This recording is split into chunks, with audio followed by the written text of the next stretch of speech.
Adrian here, General Manager for the Fitness Center at 203 North LaSalle, here to bring you some tips for Touch Your Toes Tuesday. Now it's very important, our ability to touch our toes here. As you see me come all the way down, follow my shins, and reach all the way down to the ground. It involves a lot of different components of the body. Now things start to happen where if we lose this ability and we're stuck here, it actually leads to a lot of problems in the long run, like low back pain and a lot of injuries with the hips, knees. So I'm going to show you some of the things that you can do to improve that today.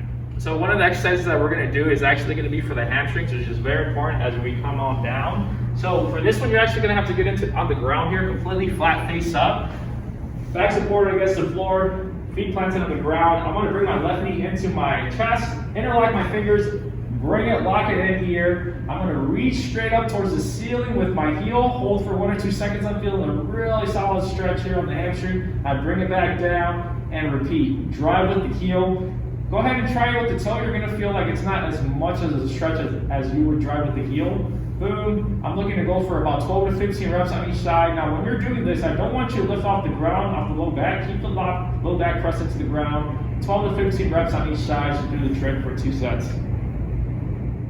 Another component to look at to improve your toe touch is not only the hamstrings, but the actual low back here and the mid back. So notice how my spine has a nice uniform curve as I come on down. So the way to improve that, a lot of times what you'll start to see is the low back is completely flat or the mid back, and you're just stuck here like a platform. So what we want to do is we want to regain our ability to flex uniformly on the spine there. So we do something called a cat camel here. So hands underneath the shoulders, knees underneath the hips.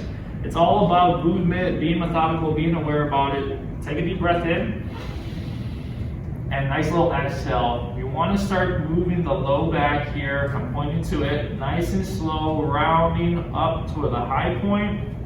As you exhale, come right back to the neutral position in the middle. Take a deep breath. Nice little exhale as you round straight up. So it's a very slow, about 5 to 10 reps, nice and slow as you round up and down to regain that ability to have a nice uniform curve as you touch your toes.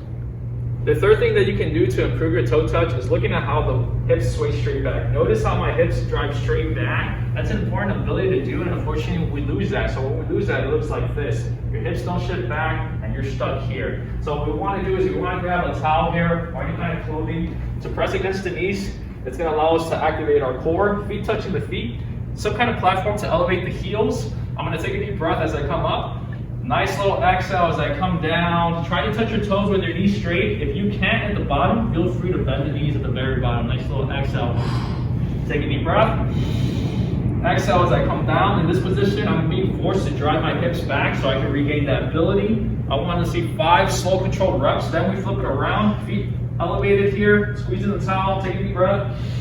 Come on down, exhale. Notice how my hips are being forced to shift back. If I need to bend the knees, only at the bottom. 5 reps for both variations. Revisit your toe touch, and you should see some kind of improvement there.